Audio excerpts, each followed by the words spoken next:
The rusty anchor hadn't served a drink in 15 years when El Martinez first pushed through its rotting doors in the Colorado Rockies. Locals in Pine Ridge had warned them. Two city kids with more dreams than sense, throwing their life savings into a bar that had defeated 3 previous owners. What they didn't know was that Elle had spent her childhood summers with her contractor grandfather, learning to see potential where others saw problems. And Manny? He'd been flipping houses since college, turning disasters into gold mines with nothing but sweat and vision. But this project was different. This wasn't about profit. They'd lost their apartment, maxed their credit cards, and had exactly 6 months before the bank came calling. As sledgehammers met century-old walls and they stripped away decades of neglect, something extraordinary began to emerge. The community that had mocked their foolishness slowly started to pay attention. What they were creating wasn't just a home, it was something that would change Pine Ridge forever. But could 2 outsiders really transform not just a building, but an entire town's heart? Before we jump back in, tell us where you're tuning in from, and if this story touches you, make sure you're subscribed, because tomorrow I've saved something extra special for you. Elle stepped deeper into the gloom, her boots squelching on the water-damaged floor. The stench of mildew and decades of neglect hit her like a physical wall, but beneath it all, she caught something else. The ghost of wood polish, leather, and stories told over amber liquid. Her fingers traced the edge of what had once been an ornate mahogany bar, its surface scarred and warped, but still beautiful in the way broken things sometimes are. "Please tell me you're having second thoughts," Manny called from behind her, his voice echoing in the cavernous space. Despite his words, she could hear the excitement creeping in. He always tried to be the practical one, but Elle knew better. She'd seen that gleam in his dark eyes the moment they'd driven up the winding mountain road and spotted the building perched on the ridge like a forgotten sentinel. "Look at those bones," Elle whispered, gesturing toward the exposed ceiling beams. "Manny, look at them. They're hand-hewn. Probably old-growth pine from right here on the mountain." He moved to her side, and she felt that familiar electric current that had sparked between them since their first meeting in a Denver coffee shop 3 years ago. They'd bonded over their shared obsession with renovation shows and their mutual belief that everything broken could be fixed with enough determination and elbow grease. "The foundation's solid," Manny admitted, crouching to examine the stone base. "But Elle, the roof—" He gestured upward where daylight filtered through several obvious holes. "We're talking a complete rebuild. The plumbing's shot, there's no insulation, and I'm pretty sure I saw a family of raccoons scatter when we pulled up." "Our new roommates," Elle grinned, but her stomach clenched with familiar anxiety. The numbers were terrifying. Their savings account showed $23,847.52, everything they had left after the disaster in Denver.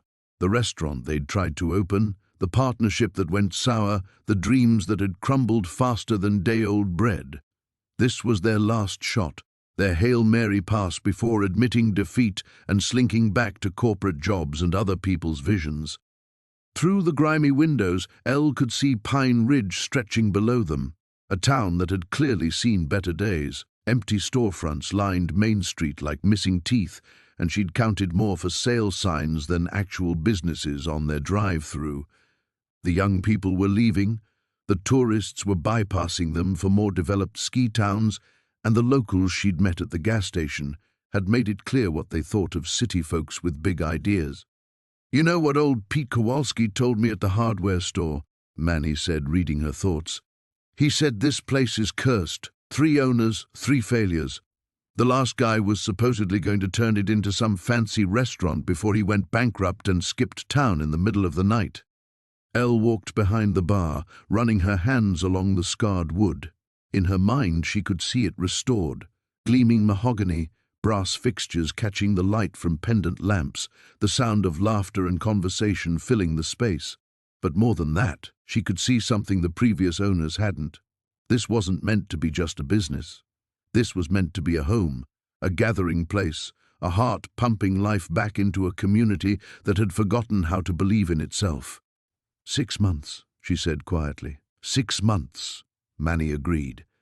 They talked about this moment during the long drive from Denver, their Honda Civic packed with everything they owned. 6 months until the banknote came due. 6 months to transform this wreck into something livable, something beautiful, something that would justify the enormous risk they were taking. Elle looked at the man she loved, this dreamer disguised as a pragmatist, and made her choice. Let's get to work. The smell hit them first, decades of stale beer, cigarette smoke, and something else Elle couldn't quite identify. Manny pushed open the heavy wooden door of what had once been Murphy's Tavern, and the hinges protested with a screech that echoed through the empty space. "Jesus," Manny whispered, his voice carrying in the cavernous room. Dust motes danced in the afternoon light, streaming through grimy windows, illuminating a scene that looked frozen in time. Bar stools sat askew, some toppled over, while bottles lined the back wall, like amber soldiers waiting for orders that would never come. Elle stepped carefully around a puddle of something she preferred not to examine too closely. The real estate photos were optimistic. That's one way to put it. Manny's laugh held an edge of hysteria. "Remind me again why we thought this was a good idea?"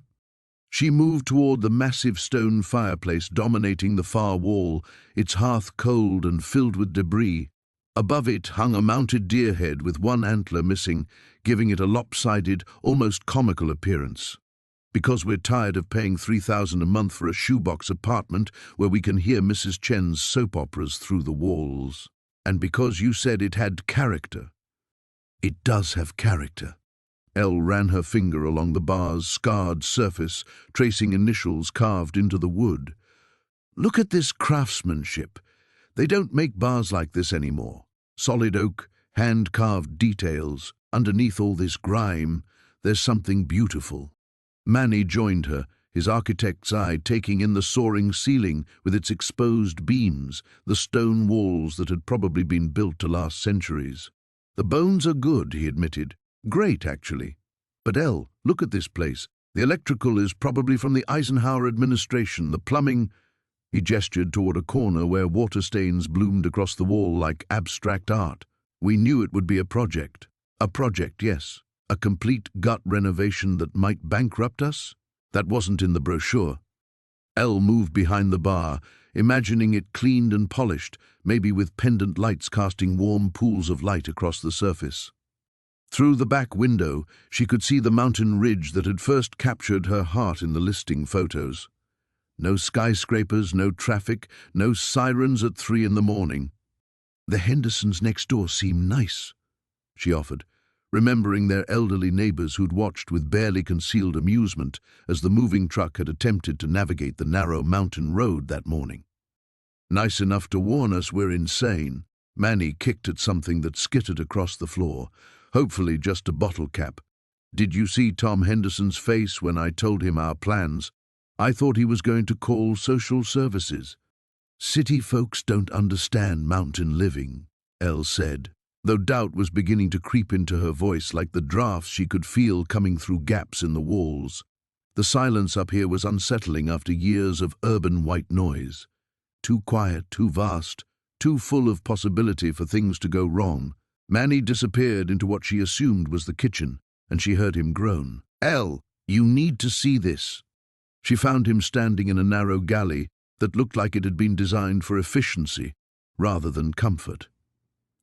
Ancient appliances hunched along one wall, and the floor sagged noticeably near what might have been a prep station. "The good news is the refrigerator still runs," Manny said. "The bad news is everything else." Elle tested a floorboard with her foot and felt it give slightly. "It's not that bad. The sink has no faucet. There's a hole in the ceiling, and I'm pretty sure something is living in that cabinet." As if summoned, a scratching sound emerged from the shadows. Something large. They stood in the growing dusk, the magnitude of their decision settling around them like the dust they'd disturbed. Elle had quit her marketing job, Manny had left his firm, and they'd poured their savings into this crumbling dream. Their friends had thrown them a going-away party that felt more like a wake.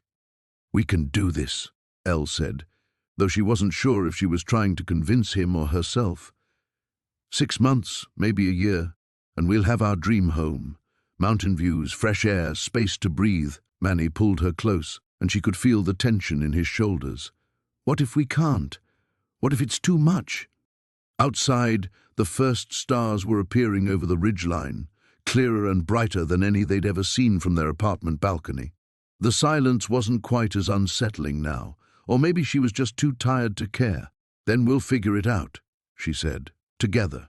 The scratching sound came again, louder this time, and they both looked down at the floor beneath their feet. The sledgehammer felt heavier than expected in Elle's hands as she positioned herself over the rotted section of floorboard. 3 weeks of living in what Manny had dubbed the money pit had taught them that every repair revealed 2 more problems, but the sagging floor near the back corner of the main room had become genuinely dangerous.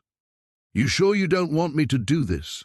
Manny called from where he was measuring windows for replacement glass. His protective streak had been working overtime since they'd moved to the mountains, as if the wilderness might swallow her whole. "I've got it," Elle replied, surprised by how much she meant it. Back in Chicago, she would have hired someone for a job like this. Here, with the nearest contractor an hour away and their savings dwindling faster than snow in spring, she was discovering muscles she didn't know she had. The first swing sent vibrations up her arms. The second cracked the weathered board. By the fourth, she had punched through completely, revealing the dark space beneath. Cool air drifted up, carrying the scent of earth and something else, something that made her pause. "Manny," she called, kneeling beside the hole. "Bring the flashlight." He appeared at her shoulder within seconds, the LED cutting through the darkness below. What they saw made them both freeze. "Is that a—" Elle started. "Looks like a metal box," Manny finished, his voice tight with curiosity. The container sat on the dirt foundation about 3 feet down, roughly the size of a shoebox, but clearly much older than anything that should have been under their floor. Its surface was dark with age but showed no signs of rust, and strange symbols were etched along its visible edge. "Could be a time capsule," Elle suggested, though something about the object felt more significant than that. "The bar's been here since the 1920s. Manny was already enlarging the hole, prying up adjacent boards with a crowbar. Only one way to find out.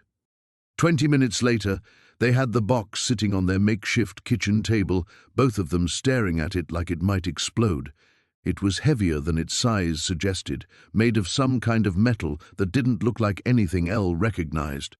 The symbols carved into its surface seemed to shift in the lamplight, forming patterns that were almost familiar, but not quite.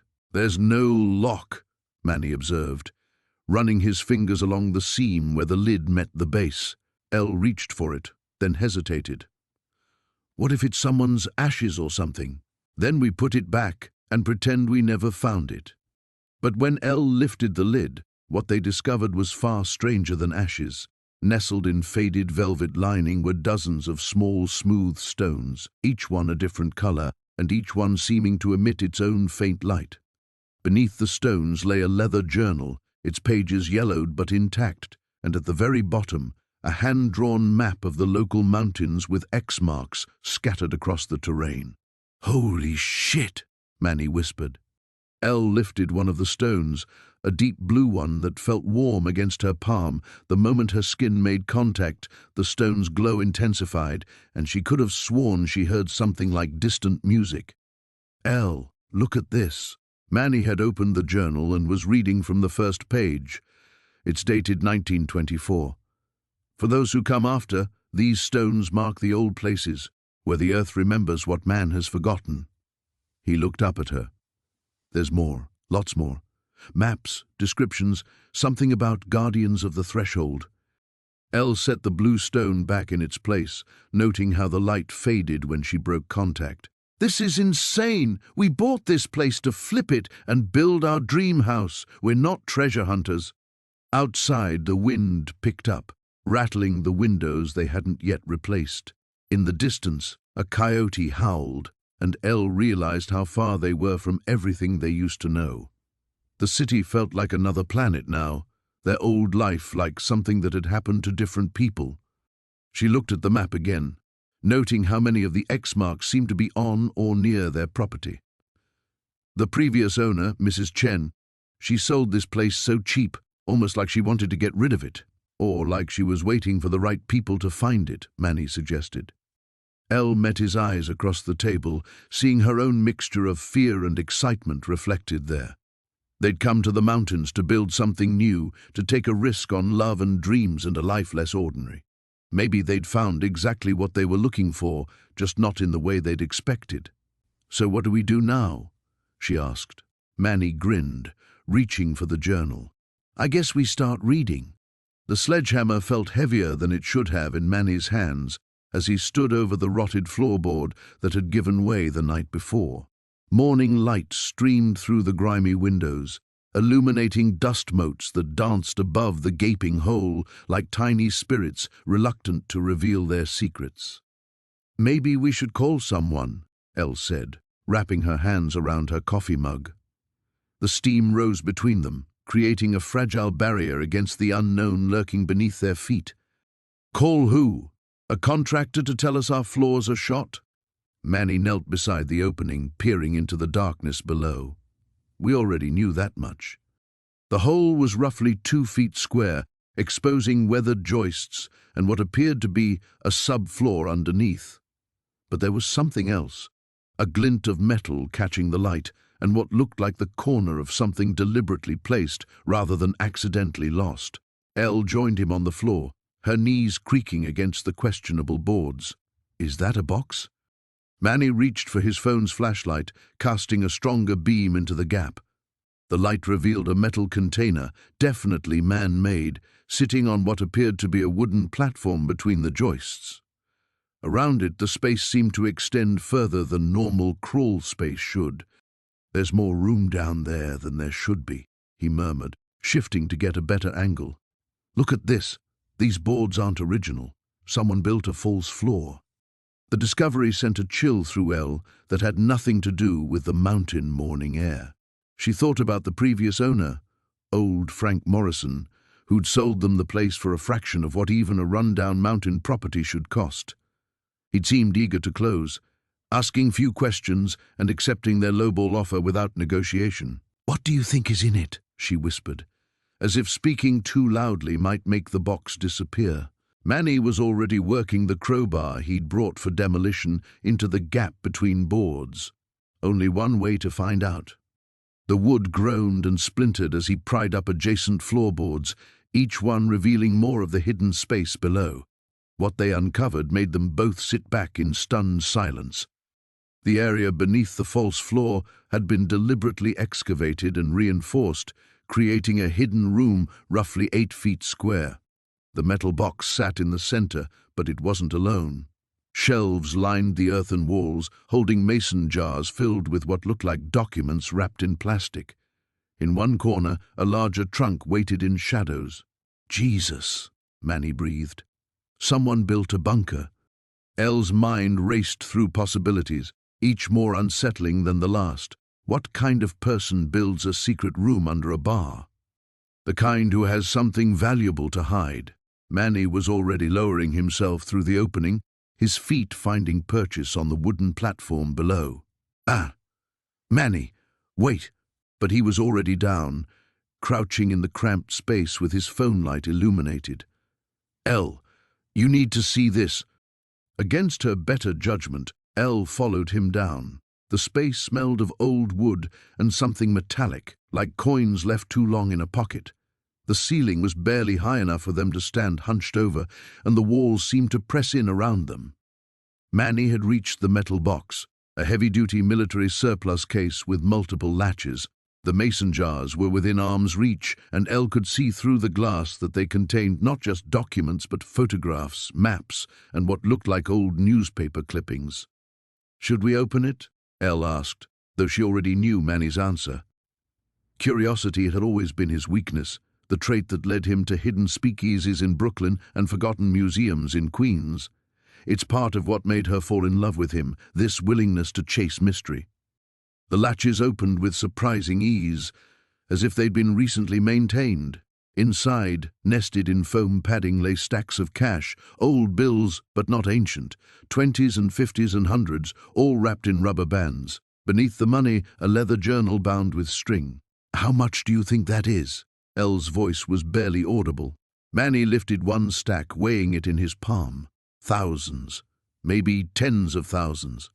Elle reached for the journal, her hands trembling slightly. The leather was worn smooth, and the pages within were covered in careful handwriting. As she opened to the first page, a loose photograph fell to the floor, a black-and-white image of the bar as it must have looked decades ago, pristine and bustling with customers.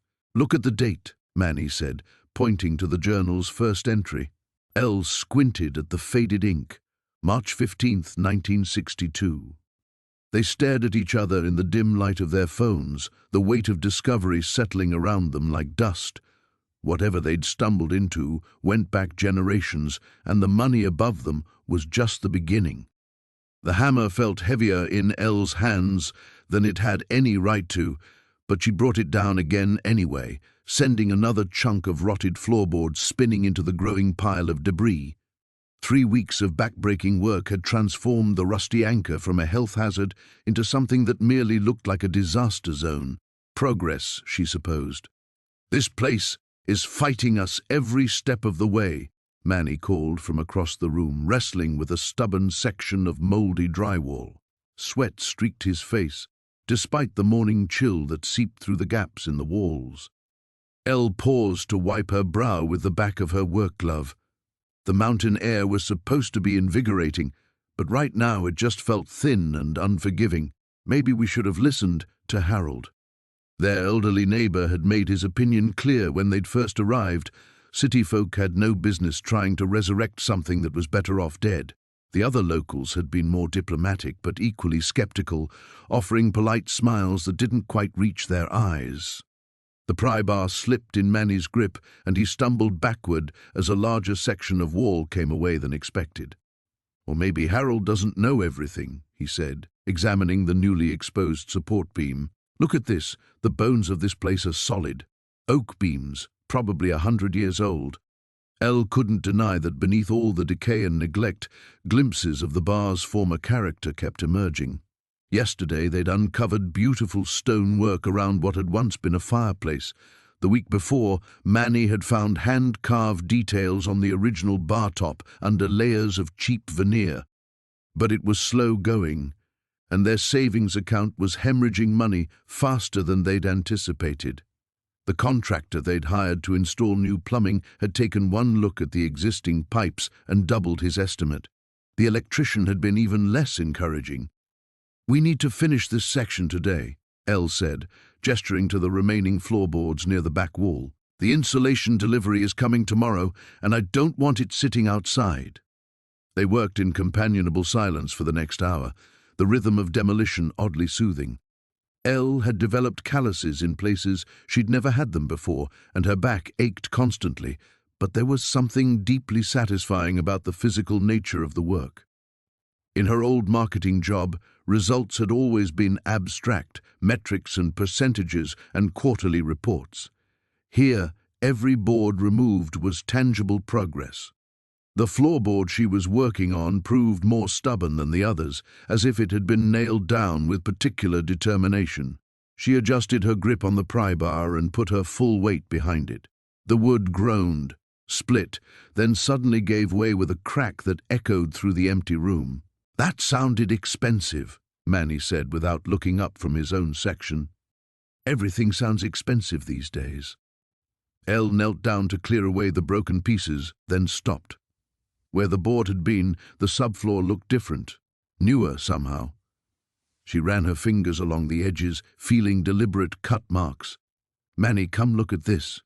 He appeared at her shoulder, following her gaze to the exposed subflooring. "That's not original," he said after a moment.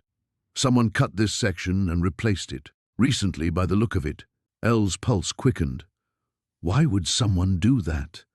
Plumbing repair, maybe? Electrical work? But even as Manny offered the logical explanations, his voice carried the same note of curiosity that Elle felt. She picked up the hammer and tapped gently on the newer wood. Instead of the solid thunk she expected, it produced a hollow sound. "There's space under here." They looked at each other for a long moment.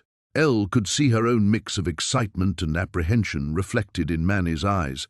They'd bought the rusty anchor for its potential, but they'd never imagined it might hold actual secrets.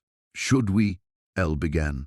"Definitely," Manny said, already reaching for his pry bar. The newer boards came up easily, as if they'd been designed to be removed. Beneath them lay a metal box, roughly the size of a shoebox, wrapped in what looked like oiled cloth. Elle's hands trembled slightly as she lifted it from its hiding place. The box was heavier than it appeared, and something shifted inside when she moved it. Manny cleared a space on the dusty bar top, and Elle set it down carefully. "Previous owner?" Manny suggested, but his voice was barely above a whisper. Elle untied the cloth with careful fingers. The box underneath was old but well maintained, with a simple latch that opened with a soft click. Inside, nestled in faded velvet, lay stacks of old papers, a few pieces of jewelry, and what appeared to be a leather-bound journal. Elle lifted the journal with reverent hands, her heart hammering against her ribs. Whatever they'd found, it was important enough for someone to hide it carefully, important enough to change everything. The morning after their discovery, Elle woke to find Manny already dressed and pacing by the kitchen window, clutching a steaming mug of coffee like a lifeline. Dark circles shadowed his eyes, and she could tell he'd slept as poorly as she had. "We need to talk to someone," he said without turning around. "Someone who knows the history of this place." Elle nodded, though her stomach churned at the thought. The wooden box sat on their kitchen table like an unwelcome guest, its contents spread across the worn surface. The deed, the photographs, the letters, all evidence of a story they didn't understand, but were somehow now part of. "Martha Henley," Elle said, remembering the elderly woman who'd introduced herself at the general store. She mentioned she'd lived here her whole life. They found Martha's house easily enough, a tidy cottage with flower boxes that somehow thrived despite the mountain's harsh conditions. She answered the door wearing flour-dusted overalls and a knowing smile that made Elle's chest tighten with apprehension. "I wondered when you'd come calling," Martha said, stepping aside to let them in. "Found something interesting, did you?" Elle and Manny exchanged glances.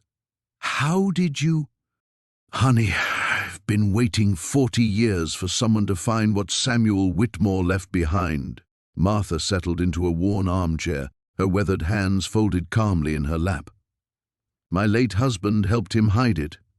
The story that unfolded over the next hour changed everything Elle thought she knew about their crumbling mountain bar. Samuel Whitmore hadn't just been the owner. He'd been a successful businessman who'd struck silver in the mountains behind the property in 1962. But instead of registering his claim officially, he'd kept it secret, afraid of what a mining operation would do to the pristine wilderness he loved. Sam was different from most folks, Martha explained, pouring them tea from a delicate china set. He made his fortune quietly, never flashy about it. Used the money to buy up land all through these mountains, protecting it from developers. Elle leaned forward, her heart racing. "The deed we found includes mineral rights to about 3,000 acres, Martha confirmed. Sam never had children, and when he got sick, he was terrified the government would seize everything, turn it into some industrial nightmare. So he hid the proof of ownership, along with maps to the silver deposits." Manny set down his teacup with shaking hands. "Why didn't he just will it to someone?" "He tried," Martha said sadly, "but he died sudden-like, before he could finalize anything legal. The property went to the state, then eventually got sold off piece by piece. Nobody knew about the hidden deed, or the silver, or Sam's real intentions." Elle felt dizzy. "His intentions?" Martha smiled, the expression transforming her lined face. "Sam wanted whoever found his legacy to have a choice. Keep the land wild, or use the resources to build something meaningful. He believed the right people would find it when the time was right." They drove home in stunned silence, the weight of Samuel Whitmore's trust settling over them like snow. Back at the bar, Elle stood in the main room and tried to imagine it as it once was, full of laughter and conversation, a gathering place where the community came together.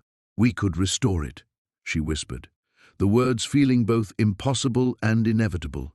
Manny looked up from the deed he'd been studying. "The whole thing?" Not just restore it, improve it, make it what Sam envisioned. Elle's voice grew stronger as the idea took shape. A real community center, restaurant, event space, maybe even small concerts. Use the silver money to do it right, to create something that brings people together instead of driving them apart. Elle, Manny's voice was careful, measured. This is huge, life-changing huge. We're talking about more money than we've ever dreamed of, and responsibilities we never signed up for. She knew he was right. They'd come here planning to renovate a simple mountain retreat, and instead they'd inherited a fortune and the weight of a dead man's dreams. The safe choice would be to sell everything, take the money, and return to their predictable city life. But as Elle looked around the bar's scarred wooden walls, she felt something she'd never experienced before, a sense of belonging that had nothing to do with comfort and everything to do with purpose. "What if we're not the same people who drove up here 3 weeks ago?" she asked quietly. "What if this is exactly what we're supposed to do?" Manny was quiet for a long moment. Then he walked over and took her hands. "Then I guess we'd better figure out how to run a mountain bar." Outside, the afternoon sun broke through the clouds, sending golden light streaming through the windows and illuminating the dust motes that danced in the air like possibilities waiting to be born. The morning sun streamed through the kitchen window as Elle spread the faded photographs across the scarred wooden table. Each image told a piece of the story they'd begun to uncover. Miners with dirt-stained faces, families gathered outside modest homes, and most intriguingly, several shots of their very building during its heyday as Murphy's Saloon.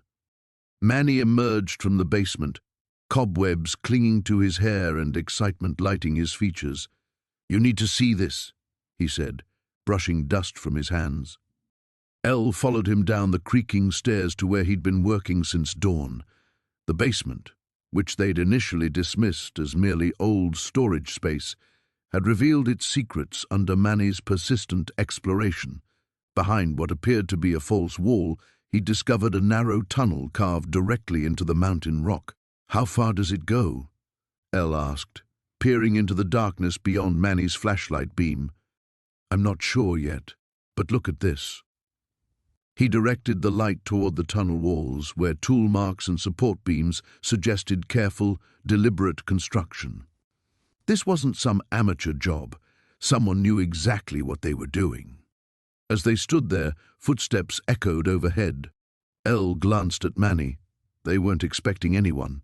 They climbed back upstairs to find Frank Castellano examining the photographs Elle had left on the table. The elderly man looked up without apology. Door was open. "Figured you wouldn't mind." His weathered fingers traced the edge of one particular photo. "Haven't seen these in decades." "You recognize them?" Elle asked. Frank nodded slowly. "My grandfather's in this one, third from the left." He pointed to a group of miners standing before the mountain. "That was taken the day before the big cave-in of 1923. Changed everything around here." Manny exchanged a glance with Elle. "We found something downstairs, Frank, a tunnel." The old man's expression shifted, becoming guarded. "Did you now? You know about it," Elle said. It wasn't a question. Frank sat heavily in one of their mismatched chairs. "Some stories are passed down through families, whether we want them or not." He studied their faces carefully. "After the cave-in, the mining company pulled out, said the mountain was too unstable, too dangerous. But some of the miners, they knew better." Elle sat across from him, leaning forward. "What do you mean?" "The cave-in wasn't natural. Company set charges in the wrong places, brought down a section that was rich with silver. They didn't want to spend the money to dig it out properly, so they just sealed everything up and left." Frank's voice carried decades of suppressed anger. "Problem was, they sealed up more than just their own mess." Manny joined them at the table. "The tunnel we found was how some of the local men tried to get back what was rightfully theirs," Frank finished. "They spent years digging, working in secret, used Murphy's place as their base because old Sean was sympathetic to their cause. His own brother was trapped in that cave-in." Elle felt a chill that had nothing to do with the mountain air. "Did they find anything?" Frank was quiet for a long moment. My father helped with the digging. Before he died, he told me they'd broken through to some of the old mining tunnels, said there were veins of silver still there, untouched. But then he trailed off. What happened? Manny pressed. People started disappearing. One by one, the men who'd been part of the operation just left town. Some said they struck it rich and moved on. Others whispered about accidents, cave-ins, worse things. Frank stood abruptly. Eventually, fear won out over greed. The tunnel was abandoned. Elle's mind raced. But you think there's still something down there? Frank looked directly at her. I think you two need to be very careful about what doors you choose to open. Some things are buried for good reason. After Frank left, Elle and Manny sat in silence, processing what they'd learned. The discovery that had initially felt like an exciting mystery now carried an undercurrent of danger. We could just seal it back up, Elle said finally. Pretend we never found it. Manny reached across the table and took her hand. We could, or we could be really stupid and see where it leads. Together? Elle squeezed his fingers. That's the only way I'd even consider it. As afternoon shadows lengthened across their kitchen floor, they made their decision. Tomorrow, they would venture into the tunnel together, armed with proper lights and safety equipment. Whatever secrets the mountain held, whatever had driven men to risk everything in pursuit of fortune, they would face it as a team. Neither of them mentioned their growing certainty that Frank had told them only part of the truth, or that his warning felt more like a threat than friendly advice. The morning light filtered through the dust-covered windows of the Rusty Anchor as Elle carefully photographed each document they'd found. Her hands trembled slightly as she held the camera, not from the cold, but from the magnitude of what lay spread across the old bar top.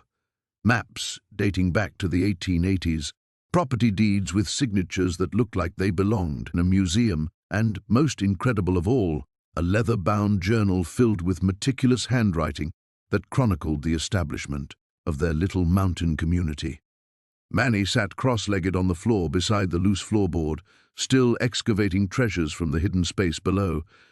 "There's something else down here," he called out, his voice echoing with excitement. "Feels like a metal box?"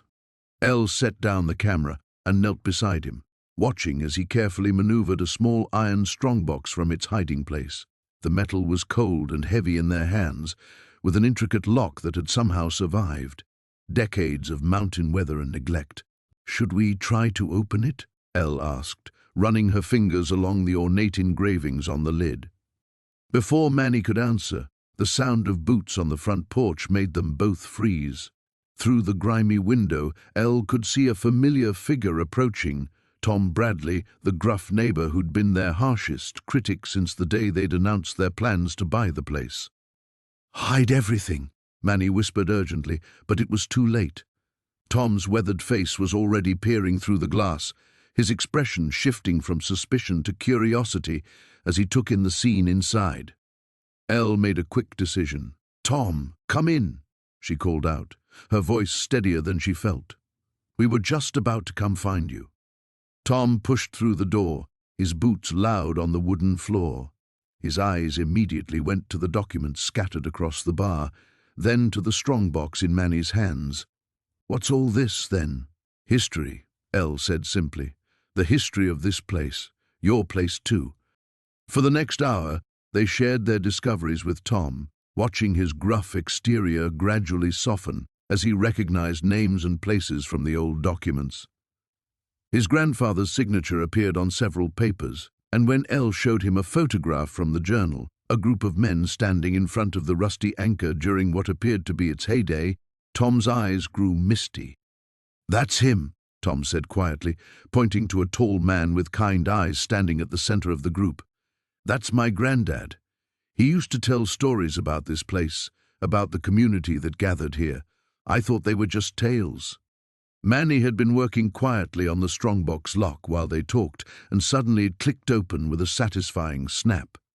Inside, nestled in faded velvet, were more photographs, a stack of letters tied with ribbon, and something that made all three of them gasp, a small pouch filled with gold coins, their surfaces still gleaming despite their age. "Well, I'll be damned," Tom breathed. "You two really did find treasure." But it wasn't the gold that captured Elle's attention. It was the letters, written in a woman's careful script and addressed to my dearest mountain family. As she read the first few lines aloud, a story emerged of a woman named Catherine who had run the Rusty Anchor during the early 1900s, creating a gathering place that had sustained the community through harsh winters and economic hardships. "She writes about bringing people together," Elle said, her voice filled with wonder, "about creating a place where neighbors became family, where strangers became friends. She talks about the responsibility of keeping the heart of the community beating."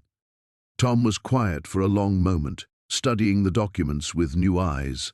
Finally, he looked up at Elle and Manny, his expression completely transformed. "You know what this means, don't you? You're not just renovating some old bar, you're inheriting something much bigger."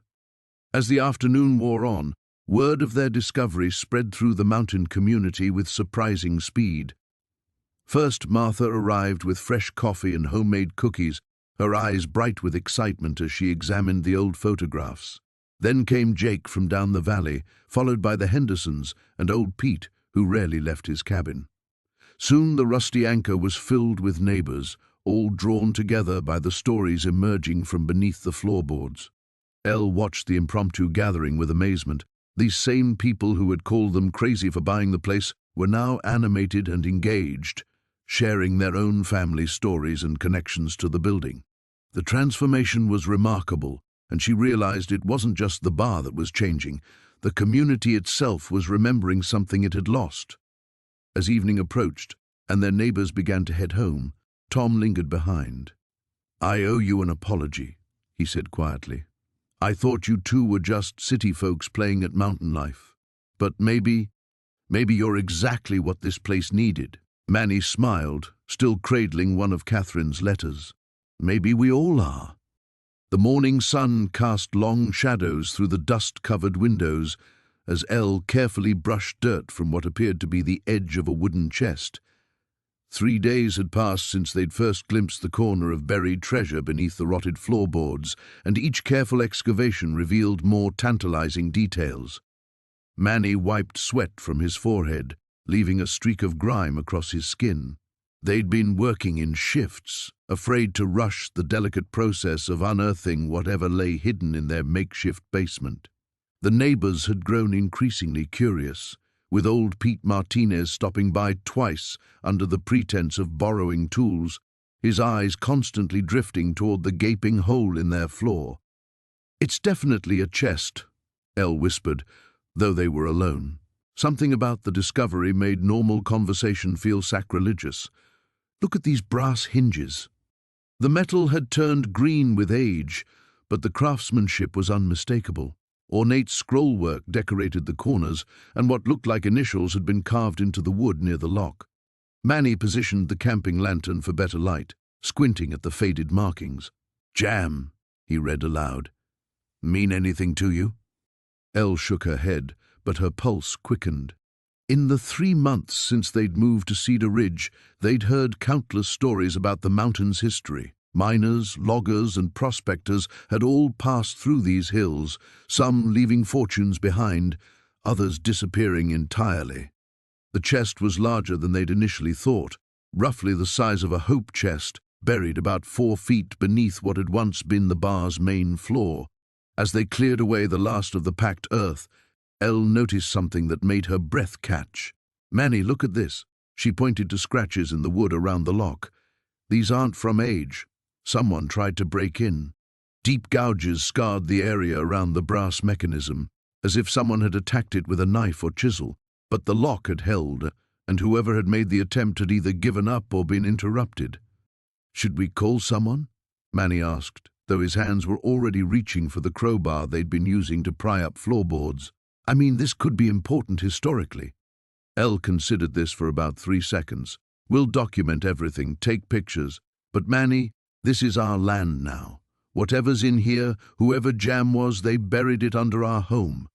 The logic was questionable, but the excitement was infectious. Manny positioned the crowbar carefully, trying to work with the existing damage rather than creating more. The wood groaned in protest, and for a terrifying moment, Elle thought the entire lid might collapse. Then, with a sharp crack that seemed to echo through the mountains themselves, the lock gave way. They stared at the chest for a long moment, neither willing to be the first to lift the lid. Through the windows, Elle could hear the familiar sounds of their neighbors going about their morning routines. Mrs. Chen hanging laundry, the Martinez children playing in their yard. Normal life continuing while she and Manny stood on the precipice of something extraordinary. Together? Manny suggested. Elle nodded, and they each gripped one side of the heavy wooden lid. It rose slowly, hinges protesting with rusty squeaks, releasing the musty scent of decades-old secrets. The interior was lined with what had once been red velvet, now faded to a dusty brown. But it was what lay nestled within that made Elle's knees buckle. Gold, not coins, not jewelry, but raw nuggets of various sizes, some no bigger than pebbles, others the size of eggs. They filled perhaps half the chest, gleaming dully in the lantern light. Beside them lay leather pouches that clinked with the unmistakable sound of more precious metal. But what captured Elle's attention was a leather journal, its pages yellow with age but miraculously preserved by the dry mountain air and the tight seal of the chest. With trembling hands, she lifted it out, opening to the first page where spidery handwriting proclaimed, "The Private Journal of Joseph Aaron Mitchell, Anno Domini 1887. "Jesus," Manny breathed, reaching for one of the larger nuggets. It was heavier than expected, solid and real and impossible to deny. "Elle, do you realize what this means?" She was reading the journal's first entry, her eyes widening with each word. "Joseph Mitchell. He was a prospector. Says here he found a vein up in Eagle's Peak. But Manny, listen to this. The others grow suspicious of my frequent trips to town. I fear they suspect the true nature of my discovery. I've decided to cache my findings until I can safely transport them to San Francisco." They looked at each other, then back at the fortune spread before them. Joseph Aaron Mitchell had never made it to San Francisco. His cache had waited beneath their floorboards for over a century, and now Elle and Manny held not just gold but the key to understanding why he'd never return for his treasure. The metal detector's steady beeping had grown more insistent as Elle swept it across the cleared basement floor.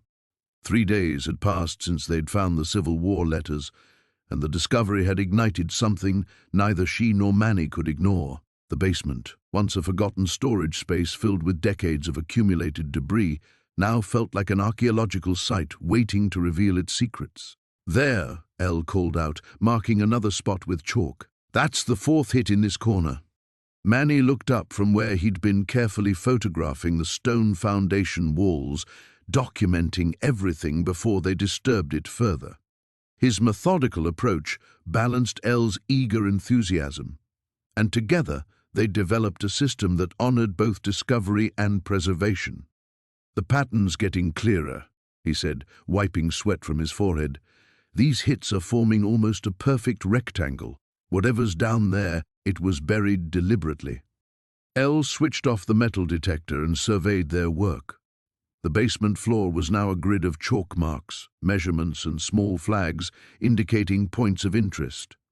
What had started as curiosity about the letters had evolved into something far more significant.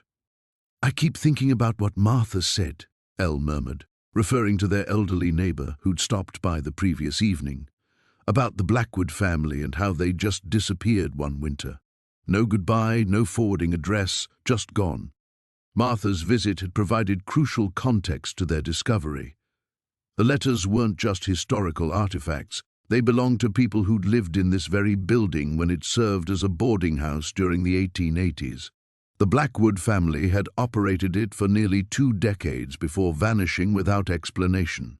Manny joined Elle in the center of their grid, both of them staring at the concentrated cluster of marks in the northeast corner. Martha also mentioned they were rumored to be abolitionists, active on the Underground Railroad, which would explain the letters, Elle said. but not necessarily what's setting off the metal detector. They'd debated hiring professional archaeologists, but something held them back. This felt personal now, intimate. The building was sharing its secrets with them specifically, and they wanted to honor that trust by handling the discoveries themselves, at least initially. "Should we start digging?" Elle asked, though her tone suggested she'd already made up her mind. Manny nodded, retrieving the careful collection of tools they'd assembled: archaeological brushes, small shovels, measuring tape, and a camera for documenting everything in place. "We go slow, document everything. And if we find something significant, we'll know what to do," Elle finished. "Elle," Manny's voice was tight with excitement, "look at this." His brush had uncovered the corner of something metallic, not just metal, a crafted edge, deliberately shaped. As they carefully exposed more of the object, its identity became clear: a corner of a tin box, about the size of a shoebox, wrapped in deteriorated oilcloth.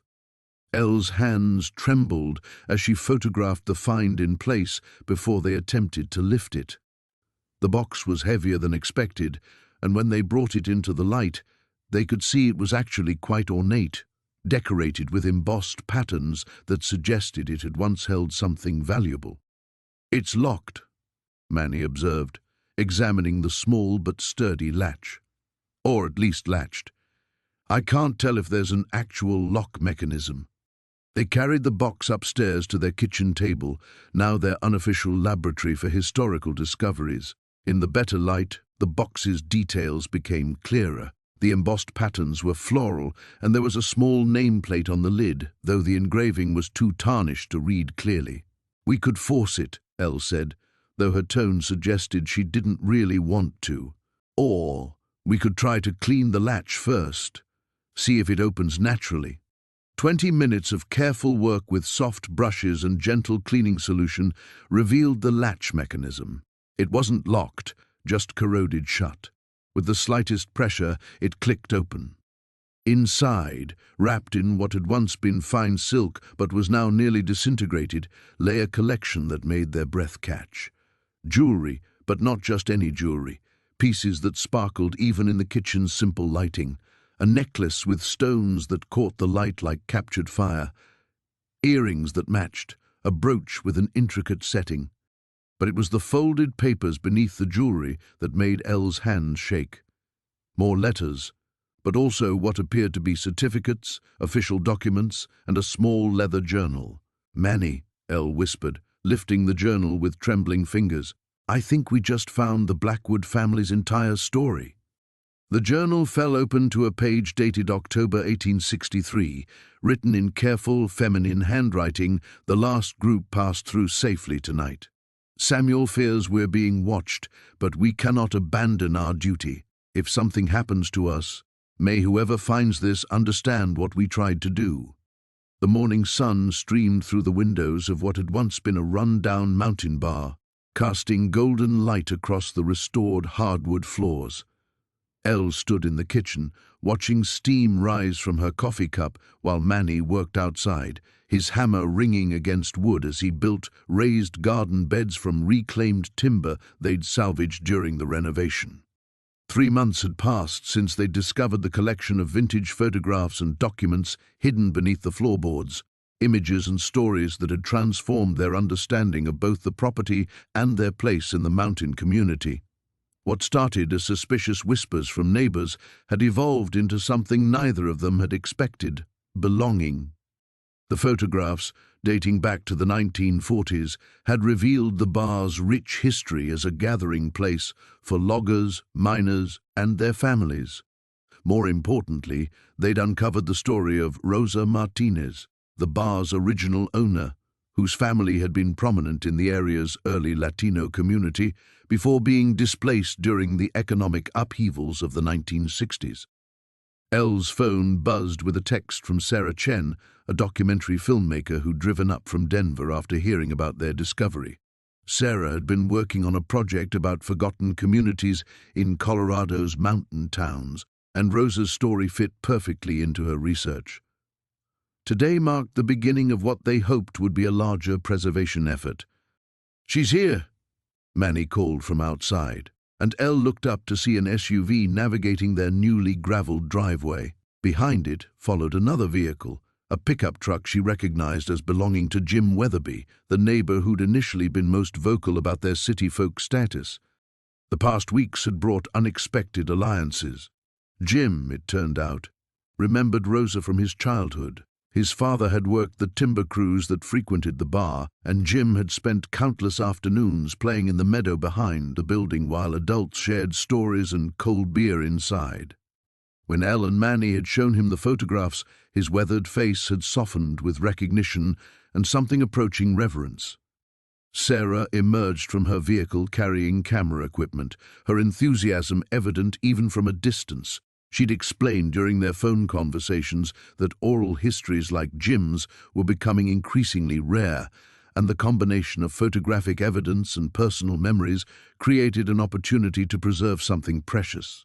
"Good morning," Sarah called, her breath visible in the crisp mountain air. "This lighting is perfect for the interior shots we discussed." Elle stepped outside, pulling her cardigan tighter against the chill.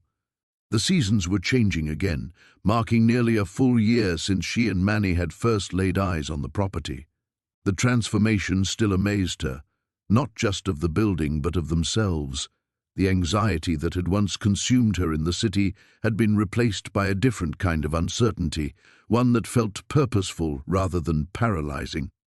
"Jim brought some additional photographs," Manny said, gesturing toward the pickup. "Pictures from the area's centennial celebration in 1976, Rosa's in several of them."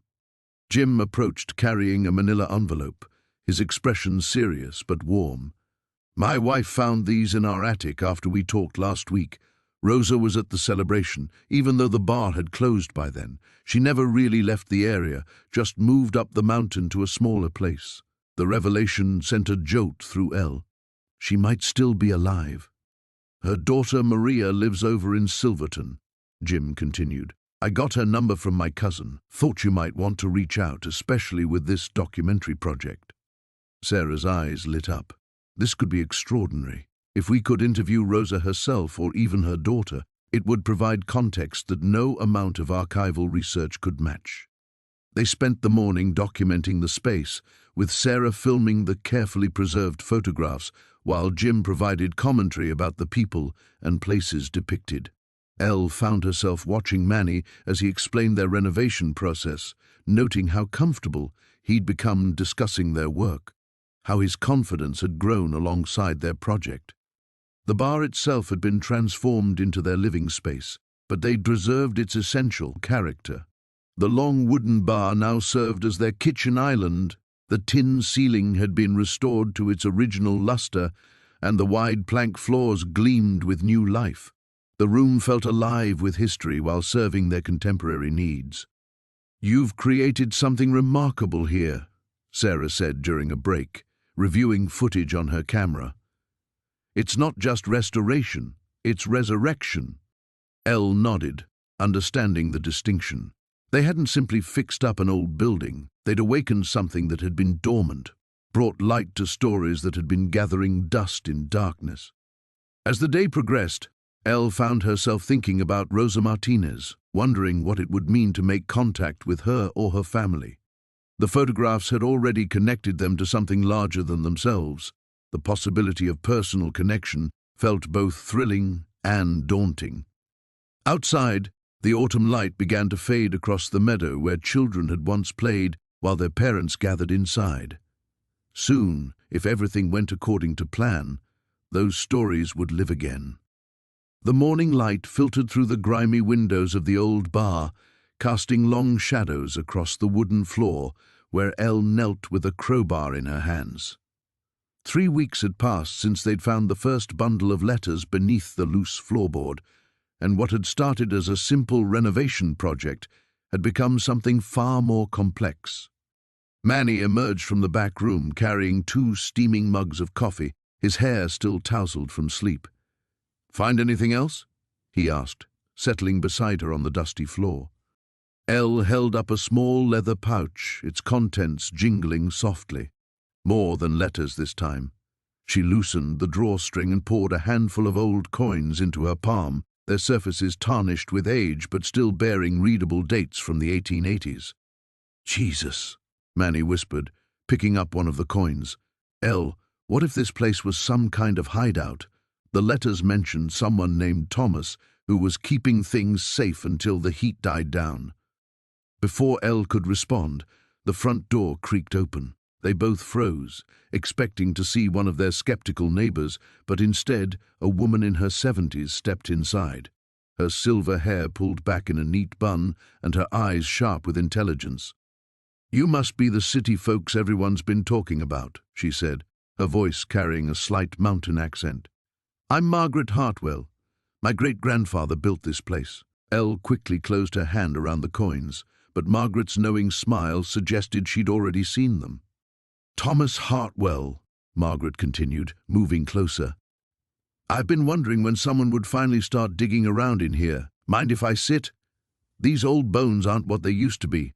Manny hastily cleared off a nearby stool, his mind racing. "Your great-grandfather, he owned this bar?" Margaret settled herself with a soft sigh.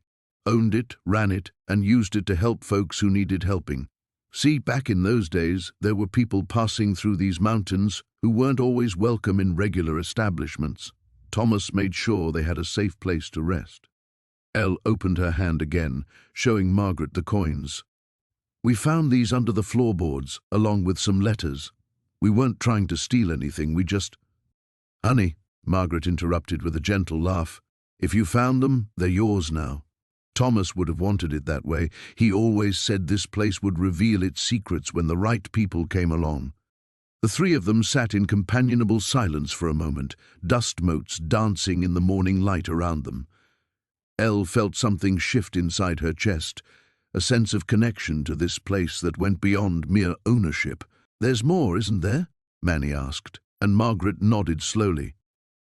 "More. The coins you found are probably just pocket change compared to what Thomas really hid. During the silver boom, he helped miners who'd struck it rich get their earnings to safety when claimed jumpers, and worse, were after them. Some of those men never made it to collect what they'd left here." Elle's hands trembled slightly as she set down her coffee mug. "Are you saying there's actually treasure buried here?" "I'm saying Thomas was a careful man who kept detailed records, and those records are somewhere in this building." Margaret's eyes twinkled with something between mischief and melancholy. "I've got a box of his things at home. Maps, journal entries, correspondence. Been waiting 70 years for someone to care enough about this place to deserve them." Manny reached for Elle's hand, squeezing gently. When they'd first bought this crumbling bar, their biggest worry had been whether the roof would last through winter. Now they were sitting with a stranger who was casually discussing hidden treasure like she was talking about the weather. "Why us?" Elle asked. "Why now?" Margaret stood slowly, brushing dust from her coat. "Because you're not here to get rich quick and run. I've been watching you two for months, the way you've been fixing things up, talking to the other folks around here, treating this place with respect. Thomas would have liked that." She moved toward the door, then paused. "I'll bring those papers by tomorrow, if you're interested.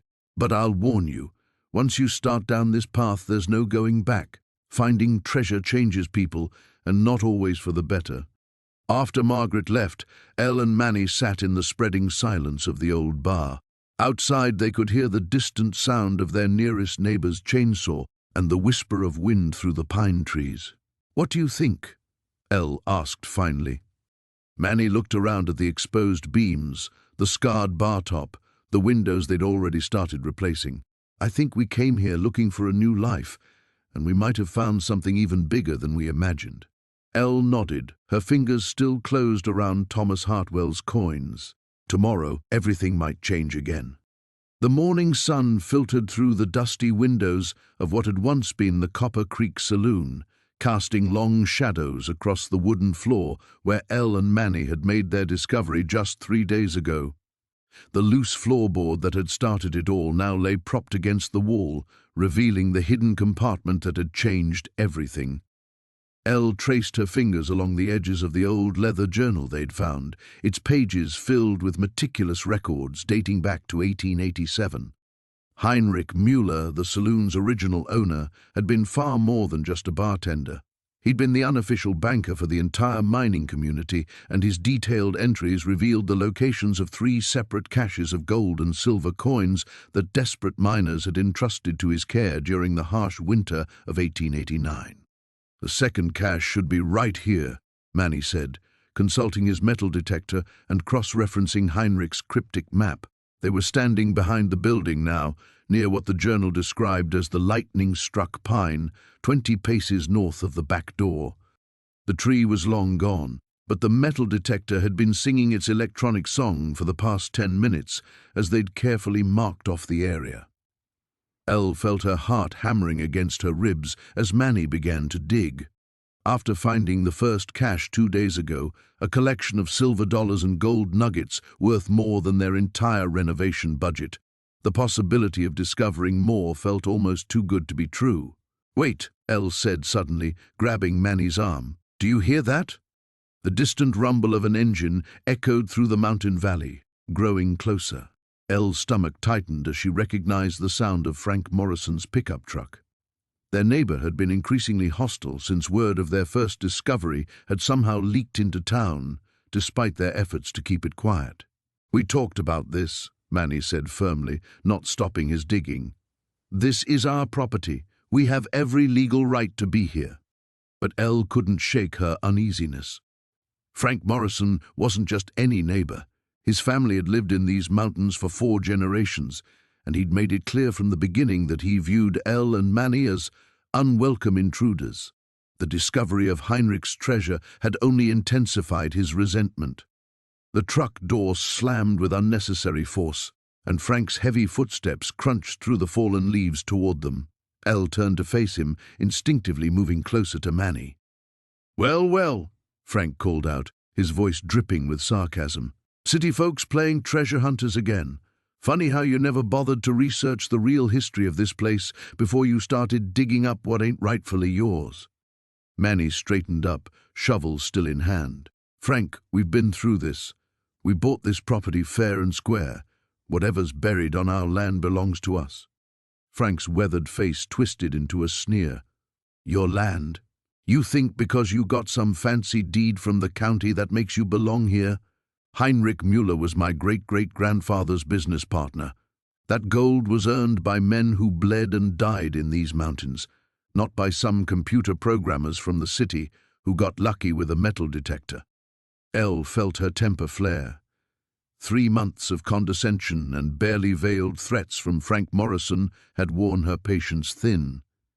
"Whether you like it or not, we're not going anywhere. We've put everything we have into restoring this place, and we're going to see it through."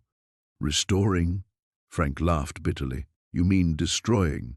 You've gutted a piece of history to build your little fantasy house, and now you're digging up the mountainside like a couple of grave robbers." Manny stepped forward, and Elle could see the tension building in his shoulders. "That's enough, Frank. We've tried to be neighborly, but you're testing my patience." For a moment, the 2 men faced each other in silence, the mountain air thick with unspoken threats. Then Frank's expression shifted, becoming calculating rather than merely angry. "Tell me something," he said slowly. "Did you ever wonder why that journal was hidden so carefully? Why Heinrich went to so much trouble to keep those records secret?" Elle exchanged a glance with Manny. They'd been so focused on following the treasure map that they hadn't given much thought to the deeper mysteries surrounding Heinrich Müller's hidden records. Frank smiled coldly. "Maybe you ought to read that journal a little more carefully before you go digging up the past. Some secrets stay buried for good reasons." With that cryptic warning, he turned and walked back toward his truck, leaving Elle and Manny standing in the morning shadows with more questions than answers. As the sound of Frank's engine faded into the distance, Elle looked down at the partially dug hole at their feet and wondered what other surprises Heinrich Müller's legacy might have in store for them. The metal detector continued its electronic chirping, but somehow the sound no longer seemed quite as welcoming as it had just minutes before. The morning sun cast long shadows across the excavation site as Elle carefully brushed dirt from what appeared to be another piece of ornate metalwork. 3 weeks had passed since they'd discovered the cache beneath the floorboards, and each day brought new revelations that left the entire town buzzing with excitement. "Look at this," Manny called from his position near the bar's foundation, holding up a tarnished silver locket. "There's an inscription." Elle set down her brush and hurried over, her heart racing with the familiar thrill of discovery. The archaeological team from the university had confirmed their suspicions. They were dealing with artifacts from a late 1800s settlement that had been mysteriously abandoned. But more than that, they were uncovering the story of lives lived, dreams pursued, and secrets kept. "To my beloved Sarah, may this light your way home," Manny read aloud, squinting at the delicate script. It's dated 1887. Dr. Rebecca Martinez, the lead archaeologist, looked up from her meticulous cataloguing. That aligns perfectly with our timeline. This settlement would have been thriving during the height of the silver mining boom. Elle felt a chill that had nothing to do with the mountain air. Over the past weeks, they'd uncovered personal effects, mining tools, and, most intriguingly, what appeared to be a substantial cache of raw silver ore. But there was something unsettling about the way everything had been hidden, as if the entire community had vanished overnight. "Any word from the county about the ownership issues?" Elle asked, though she dreaded the answer. Manny's expression darkened. "Henderson's still claiming mineral rights, says the historical significance doesn't matter if there's valuable ore involved." The discovery had attracted unwanted attention. Marcus Henderson, a mining company executive from Denver, had appeared seemingly out of nowhere, brandishing old territorial claims and threatening legal action. The peaceful transformation of their mountain retreat had suddenly become a battleground between preservation and profit. "We can't let him destroy this," Elle said, her voice fierce with determination. "This isn't just about silver or money. These people had lives, stories. Sarah waited for someone to come home." Dr. Martinez nodded approvingly. "The historical value is immeasurable, but I'll be honest, legal battles over mineral rights can be brutal. You'll need community support." As if summoned by their conversation, the sound of vehicles approaching echoed through the valley. Elle expected to see Henderson's black SUV, but instead a caravan of pickup trucks and old sedans wound up their mountain road. Frank stepped out of the lead truck, followed by a dozen of their neighbors. "Figured you could use some help today," Frank said, tipping his weathered cap. "Word's gotten around about what you're doing here." Marie emerged from another vehicle carrying a large thermos and sandwiches. "This is our history, too. My great-grandmother used to tell stories about the ghost town that disappeared. Always thought they were just tall tales." Elle felt tears prick her eyes as more neighbors gathered around the excavation site. These were the same people who had called them crazy city folks just months ago. Now they stood united, protecting something precious they'd all helped uncover. "Henderson was sniffing around town yesterday," Frank continued, his jaw set, asking questions, making offers. Nobody talked. Young Tommy Peterson, who'd initially vandalized their property, stepped forward awkwardly. "I brought some of my friends. We want to help dig, if that's okay." The irony wasn't lost on Elle. The boy who'd once thrown rocks at their windows now wanted to preserve the very ground he'd once dismissed. Manny squeezed her hand. "Looks like we're not fighting this battle alone." As the community volunteers spread out across the site, Elle marveled at the transformation, not just of their property, but of their entire situation. They'd come to the mountains seeking escape from city life, but had instead found something far more valuable: purpose and belonging. Dr. Martinez approached with a serious expression. "I need to show you something we found this morning." She led them to a carefully marked area near what had been the bar's back wall. "We've uncovered what appears to be a family grave site. 3 markers, including one for Sarah Henderson." Elle's breath caught. "Henderson? Could be a coincidence, but—" Dr. Martinez trailed off meaningfully. Manny's eyes widened with understanding. "You think our Marcus Henderson knows exactly what's buried here?" I think your mining executive might have more personal investment in this site than he's letting on. And I think he's not just after silver. As Elle stared at Sarah's weathered headstone, partially visible beneath decades of accumulated earth, she realized their fight was about to become much more complicated. The woman who'd waited for someone to come home might have descendants willing to disturb her rest for profit. The mountain wind picked up, rustling through the pine trees like whispered warnings. Their greatest discovery was about to become their greatest challenge. The sound of boots crunching on gravel announced Jake's arrival before Elle even saw his truck pull into their driveway. She watched from the kitchen window as her neighbor stepped out, his weathered face wearing an expression she'd never seen before, something between excitement and disbelief. "Honey," she called toward the back room where her husband was cataloging the latest artifacts they'd uncovered. "Jake's here, and he looks like he's seen a ghost." The past month had been a whirlwind since they'd discovered the hidden chamber beneath the rusty anchor's floorboards. What had started as renovation work had transformed into something far more significant. They'd found themselves sitting on one of the most important historical sites in the region, complete with Native American artifacts dating back centuries and remnants from the area's early mining days.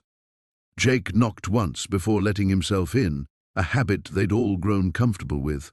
His calloused hands clutched a manila envelope, and his eyes held that particular gleam that Elle had learned meant news.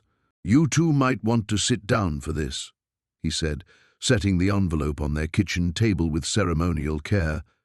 Manny emerged from the back room, dust covering his hands and streaking across his cheek. "Please tell me the county isn't changing their minds about the historical designation. Better than that." Jake's weathered face cracked into a grin. "Much better." Elle felt her heart skip as Jake opened the envelope and spread several official-looking documents across the table. The letterhead read National Park Service in bold letters. "Turns out your little discovery has caught some attention in Washington," Jake continued. "The Archaeological Survey Team's preliminary report made its way up the chain. Way up." Elle reached for Manny's hand as Jake pointed to the first document. "They're proposing the entire area for National Historic Landmark status, not just your property, the whole valley. And they want your bar to serve as the visitor center and museum." The words hung in the air like morning mist. Elle felt the familiar sensation she'd experienced when they'd first decided to leave the city, that mixture of terror and exhilaration that came with life-changing moments. "What does that mean exactly?" Manny asked, his voice careful and measured. "It means funding," Jake said, pointing to numbers that made Elle's eyes widen. "Federal grants for preservation, education programs, tourism infrastructure. It means jobs for folks around here who've been struggling since the mill closed. It means putting this place on the map in a way that honors its history instead of exploiting it." Elle sank into her chair, overwhelmed. 6 months ago, they'd been drowning in city stress and credit card debt, desperate for a change. Now they were potentially stewarding a piece of American history. "There's more," Jake continued, producing another document. "The State Tourism Board wants to work with you to develop an authentic mountain heritage experience. They're talking about trail systems, educational programs, maybe even artist residencies. They want to preserve the character of the place while bringing in sustainable tourism." "And our neighbors?" Elle asked, thinking of the conversations they'd had with other residents who'd initially been skeptical of the city transplants. Jake's smile widened. "That's the best part. Everyone I've talked to is on board. Sarah's already planning to expand her pottery studio to include historical pieces inspired by the artifacts. Tom's talking about offering guided fishing tours that incorporate the area's history. Even old Henrik is considering turning part of his property into a camping area for visitors." Manny stood and walked to the window, looking out at the mountains that had become their backdrop. Elle knew that look. He was processing, weighing options, considering angles. It was the same expression he'd worn when they'd first walked through the rusty anchor, and she'd suggested they buy it. "What about our privacy?" he asked. "We didn't come here to run a tourist attraction." You'd maintain ownership of your property, Jake explained. The museum and visitor center would operate on designated hours. You could live upstairs just like you planned. Think of it as sharing your discovery rather than giving it up. Elle stood and joined Manny at the window. In the distance, she could see the mountain peaks that had called to them from that first photograph online. Below them, the hidden chamber that had changed everything lay waiting beneath their floorboards. We need time to think, she said finally. Of course, Jake nodded, gathering the papers.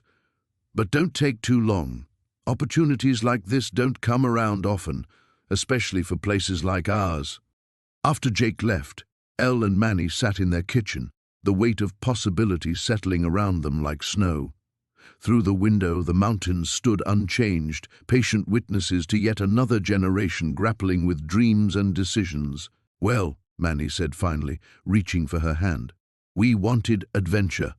Elle squeezed his fingers, thinking of all the risks that had brought them to this moment. I guess the question is, how big are we willing to dream? The morning sun cast long shadows across the transformed mountain bar as Elle stood on the wraparound porch, watching the last of the construction crew load their equipment. What had once been a crumbling relic now gleamed with restored cedar siding and gleaming windows that caught the alpine light like jewels. Hard to believe it's the same place, Manny said, emerging from inside with 2 steaming cups of coffee. He handed her one and slipped his arm around her waist, both of them taking in the view of their completed dream. The hidden cache they'd discovered beneath the floorboards, gold coins, rare stamps, and historical documents worth nearly $500,000, had transformed everything. What started as a desperate renovation funded by maxed-out credit cards had become something extraordinary. Mrs. Chen called this morning, Elle said, leaning into Manny's warmth. The Historical Society wants to do a feature article about the restoration. Apparently some of those documents we found are being displayed at the State Museum. Manny chuckled. Remember when we thought finding that loose floorboard was just another repair headache? A pickup truck rumbled up their newly paved driveway, and Elle smiled as she recognized Jake Morrison behind the wheel. Their once skeptical neighbor had become their closest friend and unofficial project advisor over the past 8 months. Morning, you two, Jake called out, climbing from his truck. Brought you something? He pulled a wooden sign from the truck bed, hand-carved and beautifully finished. It read, Mountain Haven Est, 1892, restored 2024. Elle's eyes misted. Jake, it's perfect. Figured you needed something proper to mark what you've accomplished here. He propped the sign against the porch railing. The whole valley's talking about it. You've got folks driving up from 3 counties just to see what city people can do with determination and a little luck. More than a little luck, Manny laughed. Though I still can't believe old Henrik hid a fortune under his bar and never told a soul. Henrik was always full of surprises, Jake said. But I think he would have liked what you've done with his place. You kept the heart of it while making it beautiful again. The sound of another vehicle caught their attention. A sleek sedan navigated the mountain road with obvious care, and Elle felt her stomach tighten as she recognized the rental car plates. Expecting company? Jake asked, noting her expression. My sister, Elle said quietly. She's driving up from Denver. Manny squeezed her hand. They'd talked about this visit for weeks. Claire had been vocal about their ridiculous mountain adventure from the beginning, convinced they were throwing their lives away on an impossible dream. The sedan parked, and Claire emerged, looking perfectly put together despite the long drive. Her designer heels clicked against the stone walkway they'd installed, her eyes taking in every detail of the transformation. Elle, she said, her voice carefully neutral as she approached. It's not what I expected.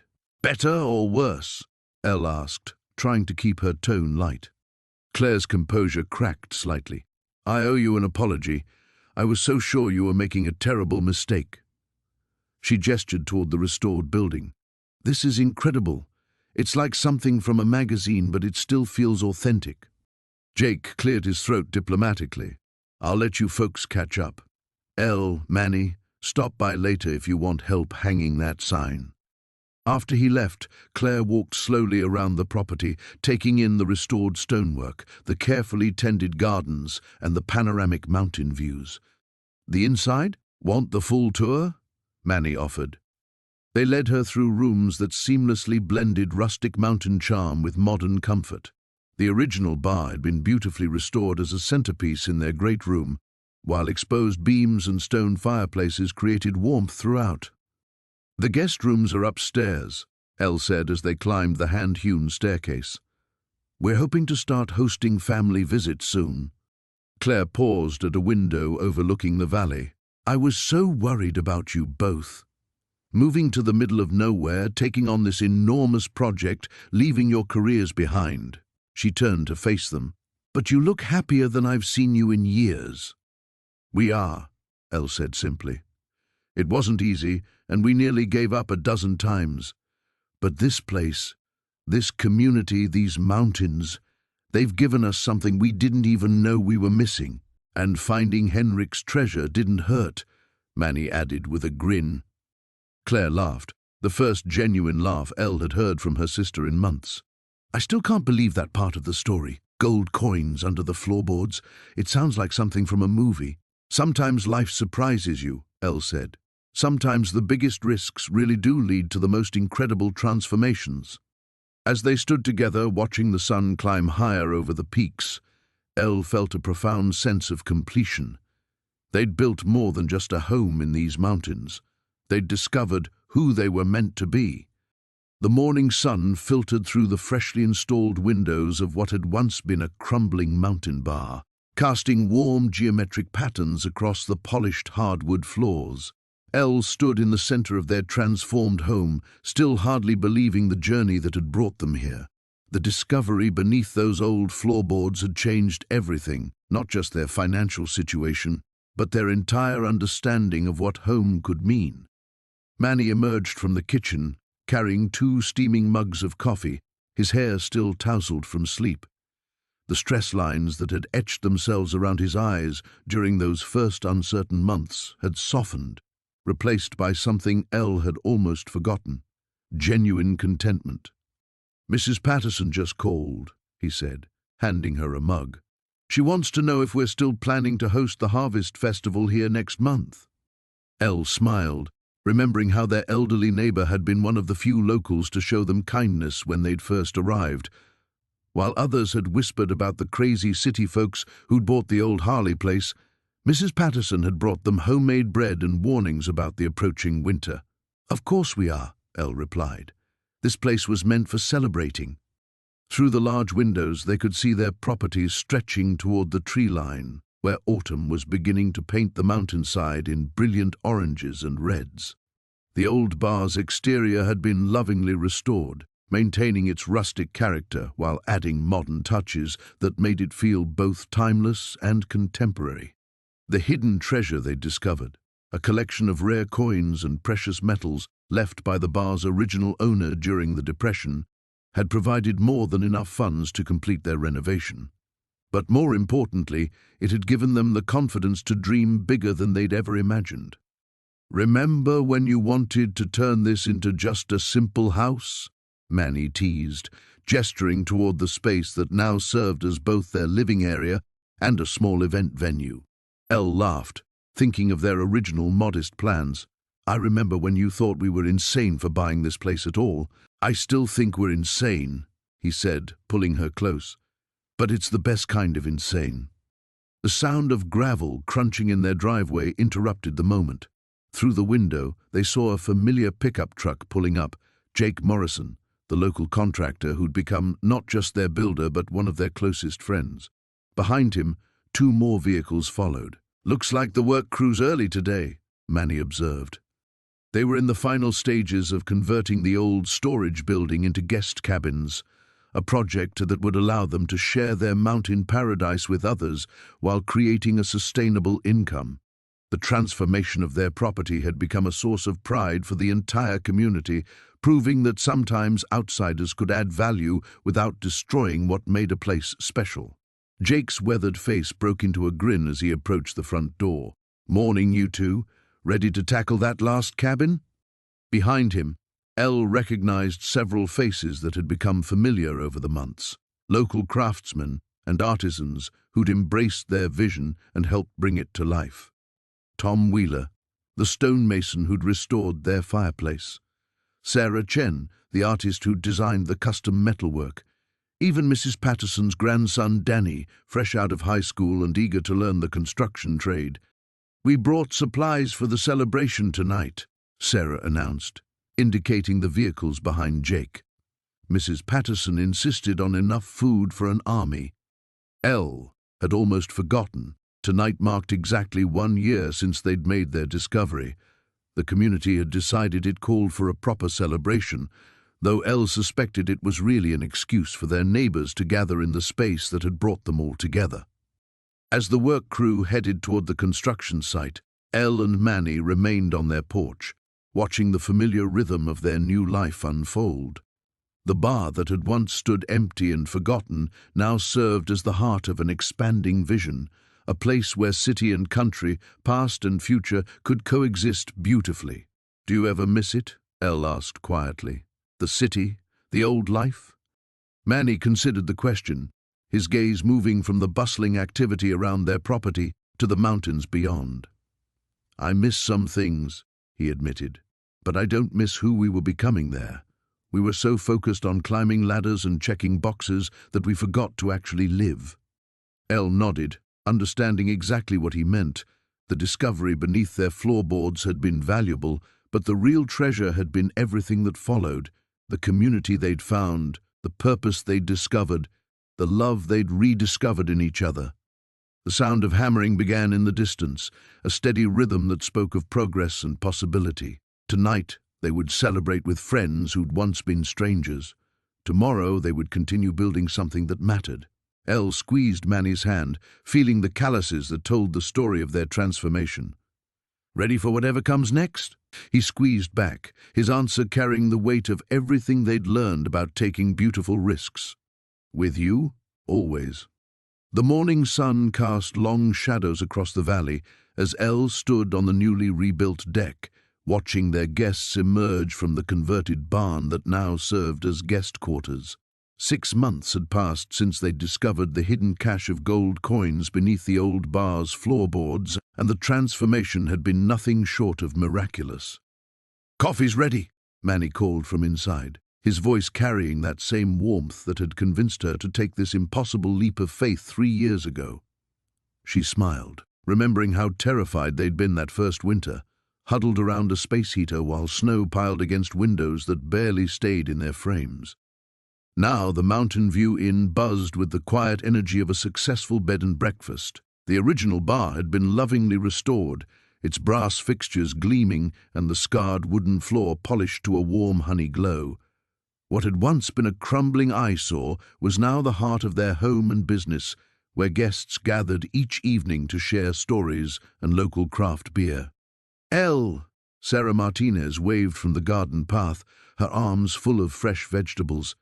Their former skeptic had become their closest ally, helping to spread word about the inn throughout the valley. "The zucchini is taking over again. I thought your guests might enjoy some in their breakfast." "You're an angel," Elle laughed, accepting the bundle of produce. Sarah's husband Tom appeared behind her, carrying a toolbox. "That loose banister giving you trouble again?" he asked, eyeing the front steps with the practiced gaze of someone who'd spent decades maintaining mountain properties. "Manny thinks he can fix anything with YouTube tutorials," Elle confided, earning a snort of laughter from Sarah. Inside, their 4 current guests were settling around the large farmhouse table Manny had built from reclaimed wood. The Petersons, celebrating their 40th anniversary, sat beside a young couple from Denver who'd driven up specifically for the inn's reputation for stargazing. The mix of generations and backgrounds was exactly what Elle had dreamed of when they'd first envisioned transforming this place. "The hiking trail you recommended was perfect," Mrs. Peterson told Manny as he poured coffee from the vintage percolator they'd found in a Denver antique shop. "We saw 3 different wildflower meadows and the most incredible view of the Continental Divide." Manny's chest swelled with pride. He'd spent months researching and mapping the local trails, creating detailed guides for guests of varying fitness levels. The transformation from exhausted city dweller to confident mountain host still amazed Elle sometimes. "Wait until you see tonight's sunset from the Ridge Trail," the young woman from Denver added. "We went up yesterday evening and I swear the whole sky turned purple and gold." Elle began plating the breakfast she'd prepared. Fresh eggs from their own chickens, Sarah's vegetables sautéed with herbs from their garden, and thick slices of the sourdough bread that had become her signature. The rhythm of serving, the comfortable chatter, the satisfied sighs as guests tasted their food, it all felt like the most natural thing in the world now. 3 years ago, she'd been managing a corporate communications team, spending 12 hours a day in a glass tower, ordering lunch from the same 3 restaurants and dreaming of something more meaningful. The gold coins had provided the financial security to make their dream sustainable, but she knew now that they would have found a way regardless. The transformation had been about much more than money. "Remember when old Pete said we'd be back in the city within 6 months?" Manny murmured as they worked together in the kitchen, their movements synchronized after years of shared morning routines. "He apologized for that just last week," Elle reminded him. "Said we'd proved him wrong, and he was proud of what we'd accomplished." Through the window, she could see the Peterson couple walking hand in hand toward the creek that bordered their property. The young Denver couple had spread a blanket on the lawn and were reading together in the morning sun. This was what she'd imagined during those terrifying first months, their property as a refuge, a place where people could reconnect with each other and with the natural world. "The Johnson family confirmed for next weekend," Manny said, checking their reservation book. 4 kids under 12. Think we're ready for that chaos?" Elle grinned.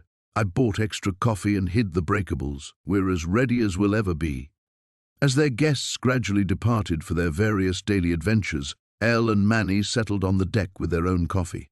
The mountains stretched endlessly before them, the same peaks that had intimidated and inspired them when they'd first arrived.